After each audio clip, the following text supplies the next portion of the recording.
తెలంగాణలో పెద్ద సినిమాలు రిలీజ్ అవుతున్నాయి. ఓవైపు సంక్రాంతి సీజన్ నడుస్తోంది. మొన్నే పుష్ప 2 సినిమా వచ్చింది. ఆ సినిమా 2 ఎఫెక్ట్ ఇంకా మర్చిపోనే లేదు. అప్పటికే చర్చ జరిగింది. గేమ్ చేంజర్ రాబోతోంది, నందమూరి బాలకృష్ణ డాకు మహారాజ్ రాబోతోంది. మరి వీటి విషయంలో అటు విక్టరీ వెంకటేష్ సినిమా వస్తోంది, సంక్రాంతికి వస్తున్నాం అని చెప్పేసి పెద్ద పెద్ద సినిమాలన్నీ వస్తున్నాయి. సో ఇట్లాంటి నేపథ్యంలో టికెట్ రేట్లు పెంచుకునేది లేదు, బెనిఫిట్ షోలు పెంచేది లేదంటూ అసెంబ్లీ సాక్షిగా ముఖ్యమంత్రి రేవంత్ రెడ్డి చెప్పిన మాటలు నెల రోజుల తర్వాత మళ్ళీ ఇప్పుడు ఇంకో డైవర్షన్ తీసుకుంది. ఏం జరిగింది, ఎక్కడి నుంచి ఒత్తిడి వచ్చింది? సో ఎక్కడి నుంచి ఒత్తిడి వచ్చినా ముఖ్యమంత్రి ఆయన మాటే, అసెంబ్లీయే.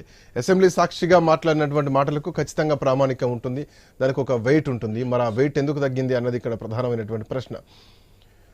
వెంకటనాయక్ గారు ఉన్నారా?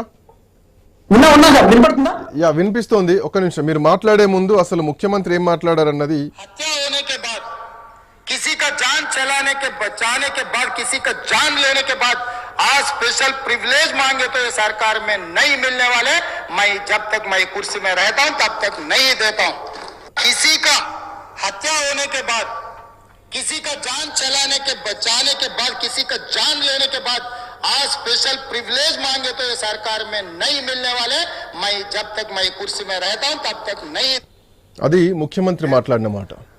कोई बेनिफिट्स नहीं देंगे, कोई नया रेट्स नहीं देंगे,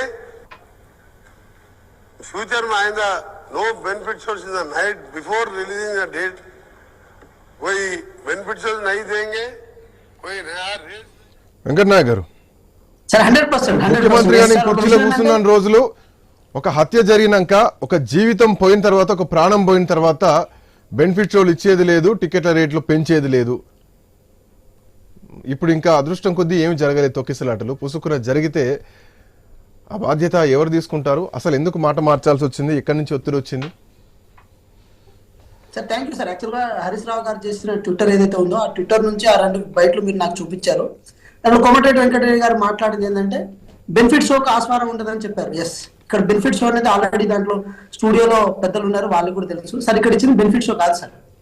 బెనిఫిట్ షో అనేది 1 గంటకి ఇచ్చేది, అది కూడా రిలీజ్ కంటే ముందు రోజు ఇచ్చేది.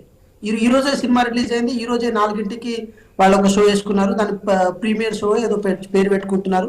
అది కూడా మల్టీప్లెక్స్ లకి కొంత రూపాయలు విత్ జిఎస్టీ, దాంతోపాటు మిగతా జిల్లా కలెక్టర్లు అందరికీ ఏదో కొంత రూపాయలు, ఒక 100 రూపాయలు 150 రూపాయలు పెంచుకునే మార్గం ఇచ్చారు. అది కూడా ఈ రోజు ఒక రోజు అయితే, తర్వాత 11వ తారీఖు నుంచి మళ్ళీ 19వ తారీఖు వరకు ఒక డేట్ అనేది ఫిక్స్ చేసి, దాంట్లో కూడా కొంత మేరకు అది హెవీ బడ్జెట్ సినిమా కాబట్టి ఆ హెవీ బడ్జెట్ సినిమాలో భాగంగా దీనికి పెంచాల్సిన బాధ్యత ఉందని చెప్పి సినిమా అయితే ఎవరి మీద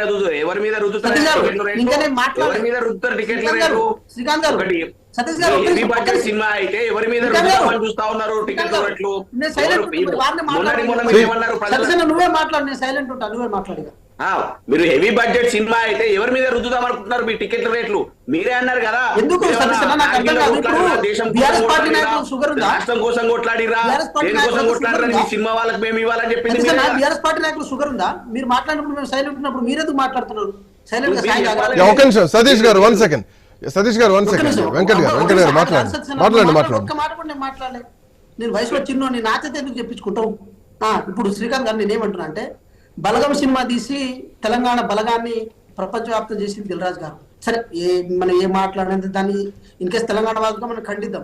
ఇక్కడ మీరు ఒకటి చూడండి, రామ్ చరణ్ గారు ధృవ సినిమా ఏది ఫంక్షన్ ఏదైతే ఉందో, ధృవ సినిమా ఫంక్షన్ కి కేటీఆర్ గారు వస్తారు. ధృవ సినిమాలో హీరో రామ్ చరణ్ గారు అయితే హీరోయిన్ రకుల్ ప్రీత్ సింగ్ గారు ఉంటారు. ఆ సినిమాకి వస్తారు ఎవరు? కేటీఆర్ గారు వస్తారు, రామ్ చరణ్ గారిని పొగుడతారు, పవన్ కళ్యాణ్ గారితో పోలుస్తారు. అంత బాగా జరిగింది కదా అప్పుడు. మరి అప్పుడు రామ్ చరణ్ గారితో కేటీఆర్ గారు వాస్తవాలు చెప్తున్నా. చిరంజీవి గురించో, నా రామ్ చరణ్ గురించో, నాగార్జున గురించో, ఇంకోరి గురించో మాట్లాడతలేము మేము. దొంగ మాటలు ఏదైతే మీ దొంగ మాటలు అసెంబ్లీ సాక్షిగా మాట్లాడే దొంగ మాటలు ఏమైనాయి? శ్రీకాంత్ గారు, ఇప్పుడు నేనేమంటున్నా, నన్ను మాట్లాడిస్తారా, మాట్లాడినరా?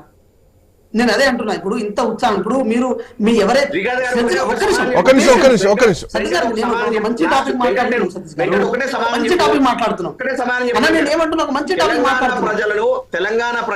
తెలంగాణ ప్రజలను కళ్ళు తాగుతారు, మటన్ తింటారని అవహేళనగా మాట్లాడిన దిల్ రాజును ఖండిద్దామా, ఖండియమా? నువ్వు తెలంగాణ ఒక మాట ఇప్పుడు నేనేమంటున్నా అంటే, బలగం సినిమాలో కూడా మటన్ ముట్టాలని చెప్పి మందు పోస్తాం. నేనేమంటున్నా, ఆయన అన్న అది ఉద్దేశం వేరుండొచ్చు, వేరే బయట వ్యక్తో బయట ప్రాంత వ్యక్తో కనుక ఆ మాట అని ఉంటే మనం గట్టిగా చెప్పాలి. బట్ మీరు వాదిస్తున్నారు ముందు రోజు చేయలేదు, పొద్దున్న 4 గంటలకు ఇచ్చినాం అని చెప్పేసి. 4 గంటలకు ఇచ్చినా గానీ అదొక బెనిఫిట్ షో కిందనే చూడాల్సినటువంటి అవసరం ఉంటుంది. అది రిలీజ్ ముందు ఫ్యాన్స్ కోసం వేసినటువంటి షోగానే చూడాల్సినటువంటి అవసరం ఉంది. ఇంకోటి టికెట్ల రేట్లు పెంచేది లేదంటూ కూడా చెప్పడం జరిగింది. సో ఈ రోజు పెంచడం కూడా జరిగింది కదా. శ్రీకాంత్ గారు చాలా అది కూడా వాళ్ళ రిక్వెస్ట్ మేరకు నామినల్ రేట్లు పెంచడం జరిగింది. ఇప్పుడు పుష్ప 2 సినిమాకి 12,000 రూపాయలు ఉండే శ్రీకాంత్ గారు, కానీ దీనికి ఎంత ఉంది? ఒక 150 రూపాయలు 100 రూపాయలు పెంచడం జరిగింది, అంతకంటే ఎక్కువ ఏం పెంచలే. సరే వాళ్ళు ఉన్న బడ్జెట్ ఓరియంటేషన్ లో భాగంగా వాళ్ళు రిక్వెస్ట్ చేస్తే అట్లా పెంచడం జరిగింది తప్ప ఇక్కడ మాకు దిల్ రాజు గారికి ఉన్న మధ్యలో ఏదో సంబంధాలతో కూడుకున్న దాని వల్ల మేము పెంచడం జరగలేదు. సరే శ్రీకాంత్ గారు నేను ఏమంటున్నా, కొన్ని సినిమాలు ఏదైతే 500 కోట్లు లేకపోతే 300 కోట్లు బడ్జెట్ పెట్టినప్పుడు ఆటోమేటిక్ గా నిర్మాత పాస్ అవుతుందా ఫెయిల్ అవుతారని తెలియదు. ఇప్పటికీ మీరు చూడండి ఆ సినిమా కొంతవరకు అంత హిట్ అయిన సందర్భాలు లేవని అనిపిస్తున్నది.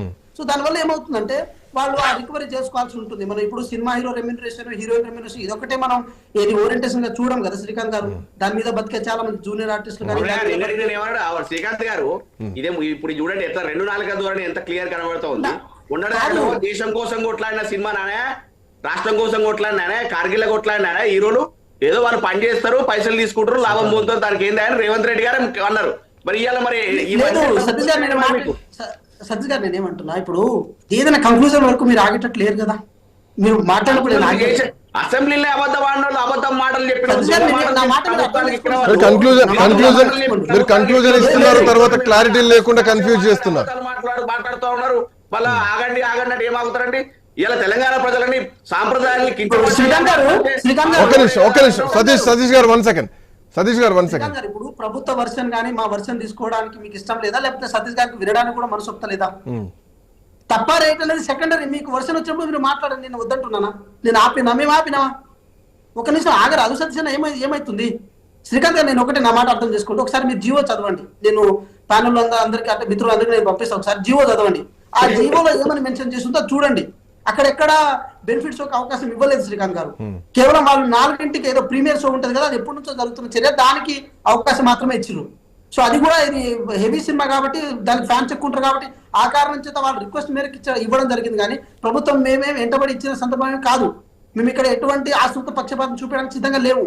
సో ఇది మాత్రం మేము బలంగా చెప్పదలుచుకున్నాం. కానీ ఇప్పుడు ఈ రోజు సినిమా ఫీల్డ్ ని ఏదో వ్యతిరేక దృష్టితో చూసే ప్రయత్నంగా మమ్మల్ని బదనాం చేయడం కోసం బీఆర్ఎస్ పార్టీ వేరే ర్యాంకులో వెళ్తే మాత్రం దానికి మేము ఒప్పుకోం.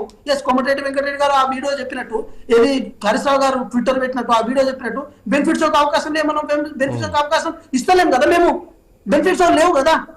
అది 4 వచ్చింది ప్రీమియర్ షో, దాని బెనిఫిట్స్ అని మేము ఎందుకు అంటాము? ముందు రోజు విడుదలకు ముందు రోజు అర్ధరాత్రి పెట్టుకునేది బెనిఫిట్ షో. అసలు బెనిఫిట్ షో ఏ ఓరియంటేషన్ లో పెట్టుకుంటారు శ్రీకాంత్ గారు? ఏదో చిన్న చారిటీలకు పైసలు ఇవ్వడం కోసం పెట్టుకునే బెనిఫిట్ షోలు దానికి వాళ్ళ బెనిఫిట్ కోసం వాడుకున్నారు కాబట్టి ఈ రోజు ఆపేసినాం. ఎంతో మా ద్వారా చర్యలు ముందుకెళ్ళాయి కదా. ఇప్పుడు మీరేమంటారు? సినిమా ఫీల్డ్ మొత్తం చంపారంటున్నారు. సినిమా ఫీల్డ్ మొత్తం వెంకట్ గారు 1 సెకండ్. సో విడుదలకు ముందు చాలా సెన్సేషన్ క్రియేట్ చేసినటువంటి